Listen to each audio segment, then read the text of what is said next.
Regional ring road మీద alternate డేస్లో media coverage అనేది వస్తుంది.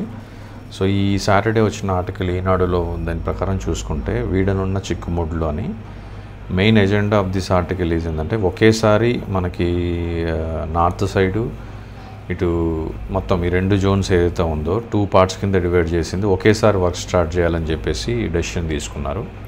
అంటే కన్స్ట్రక్షన్ వర్క్ ఏదైతే ఉందో లైక్ మనకి ఇప్పుడు చౌటుప్పల్, అమంగల్, షాద్నగర్, చేవెళ్ళ, సంగారెడ్డి, సో ఇది ప్లస్ సంగారెడ్డి, కంది నుంచి గజ్వేల్, భువనగిరి వెళ్ళే రోడ్లో కూడా ఒకేసారి స్టార్ట్ చేయాలని చెప్పి డెసిషన్ తీసుకున్నారు.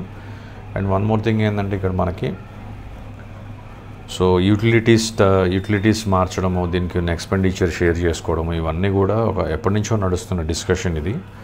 సో అది కొంచెం మనకి కొలిక్కొచ్చేటట్టుంది ఇప్పుడు డిస్కషన్ ప్రకారము. ఇంకొకటి ఏంటంటే ఈ ఫండింగ్ అంటే ఎక్విజిషన్ కూడా ఇంకా అవ్వలేదు చూసుకుంటే. సో ఎక్విజిషన్ కూడా కంప్లీట్గా అవ్వాలి కాబట్టి ఇంకా 4750 acres వరకు ఎక్విజిషనే పెండింగ్ ఉంది దీంట్లో. So imagine how much work is there. So ఎన్ని ఆర్టికల్స్ వచ్చినా ఏమొచ్చినా ఈ రీజనల్ రోడ్ అనేది ఇవాళ రేపు అనేది స్టార్ట్ అయ్యేది కాదు. It will take its own sweet time. ఎందుకంటే ఇక్కడ మనకి ఇంకా 4750 acres ఆఫ్ ల్యాండ్ అనేది ఎక్వైర్ చేయాలి, ప్లస్ ఇంకా డిపిఆర్స్ క్లారిటీగా రావాలి, యూటిలిటీస్ ట్రాన్స్ఫర్ చేయాలి, అంతలో మనకి సెంట్రల్ అండ్ స్టేట్ మధ్యన రిలేషన్షిప్ కానీ ఎలా ఉంటుంది ఏందనేది కూడా we have to wait and see. So if everything goes well maybe ఈ అక్టోబర్కే స్టార్ట్ చేయాలనే దాని మీద ఫోకస్ చేస్తున్నారు. బట్ ఇలాంటి స్టేట్మెంట్స్ మనకి ఇంతకుముందు కూడా చాలాసార్లు వచ్చాయి. So any investments that you plan depends on this regional ring road. So ఏదైనా రీజనల్ రింగ్ రోడ్ వస్తుందని చెప్పి రేట్లు పెంచి అమ్మడానికి ఛాన్స్ ఉంటుంది. సో ఈ టైంలో చాలా కేర్ఫుల్గా ఈవెన్ రీజనల్ రింగ్ రోడ్ వస్తున్నా సరే ఆ జోన్కి ఎంప్లాయ్మెంట్ అనేది ఎంతవరకు పాసిబిలిటీ ఉందనే దాన్ని బేస్ చేసుకొని తీసుకోండి.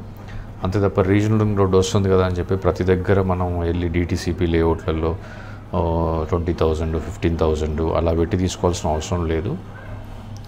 If you are choosing any highway, regional ring road touch అయ్యే హైవేస్లో కూడా ఎంప్లాయ్మెంట్ ఎంతవరకు పాసిబుల్ అనే దాని మీదనే బేస్ చేసుకొని తీసుకోండి.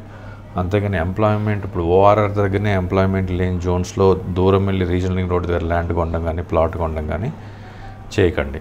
సో ఎంప్లాయ్మెంట్ సపోజ్ ఒక ఓఆర్ఆర్ ఎగ్జిట్లో ఉందనుకోండి, ఆ ఓఆర్ఆర్ ఎగ్జిట్లో ఉన్న ఎంప్లాయ్మెంట్ ఎఫెక్ట్ ఆ హైవేలో ఎంతవరకు ఉంది, రేపు రీజనల్ రింగ్ రోడ్ వస్తే డెఫినెట్గా ఈ ఇంపాక్ట్ అనేది రీజనల్ రింగ్ రోడ్ దాకా ఉంటుందా ఉండదా అనేది మీరు ఎస్టిమేట్ చేసుకొని తీసుకోవాల్సి వస్తుంది.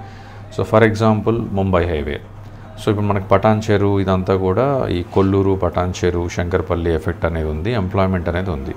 సో కందిలో రీజనల్ రింగ్ రోడ్ కానీ వెళ్తే డెఫినెట్గా కందికి అడ్వాంటేజ్ ఉంటుంది. సో మీరు కంది సైడ్ కానీ ముంబై హైవే సైడ్ కానీ సదాశివపేట సైడ్ కానీ అఫోర్డబుల్ ప్రైజెస్లో ఉండి కొంచెం ఇన్వెస్ట్ చేయగలిగిన లొకేషన్లో హైవేకి దగ్గరలో ఉంటే తీసుకోవచ్చు.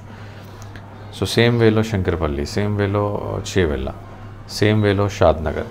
సో ఎంప్లాయ్మెంటు, ఎయిర్పోర్టు, శంషాబాదు ఈ ఎంప్లాయ్మెంట్ జోన్స్కి దగ్గరలో కనుక ఇన్వెస్ట్మెంట్స్ చేసుకుంటేనే బాగుంటుంది. కానీ ఆల్టుగెదర్ ఈస్ట్ సైడ్ వెళ్ళిపోయి భువనగిరి దగ్గరనో లేకపోతే ఆల్టుగెదర్ చౌటుప్పల్ దగ్గర వెళ్ళి 15,000, 20,000 per square yard ఉన్న ప్రైజెస్లో కొనడం అయితే అవాయిడ్ చేయండి. రేపు రీజనల్ రింగ్ రోడ్ అలైన్మెంట్ అయిపోయి హైవేస్ 6 laneలో ఎక్స్పాండ్ అయితే మేబీ ఎస్, సో అప్పుడు కొంచెం మనకు ప్రైజెస్ పెరిగే ఛాన్స్ ఉంటుంది. బట్ ఎప్పుడైనా రియల్ ఎస్టేట్ ఇన్వెస్ట్మెంట్స్ అనేది కరెక్ట్ ప్లేస్లో కరెక్ట్ ప్రైజ్లో కొన్న వారికి అప్రిషియేషన్ అనేది ఉంటుంది తప్ప కొన్న ప్రతి ఒక్కడికి అప్రిషియేషన్ ఉంటుందని మాత్రం చెప్పలేము. So be careful when you are taking any decision. So ఈ రీజనల్ రింగ్ రోడ్డు అనేది ఒక పెద్ద స్కామ్ కూడా అవ్వడానికి ఛాన్స్ ఉంటుంది ఫ్యూచర్లో. సో ఎక్కడ కొంటున్నారు, ఏ హైవేలో కొంటున్నారు అనేది చాలా జాగ్రత్తగా చూసి డెసిషన్ తీసుకోండి. Thank you.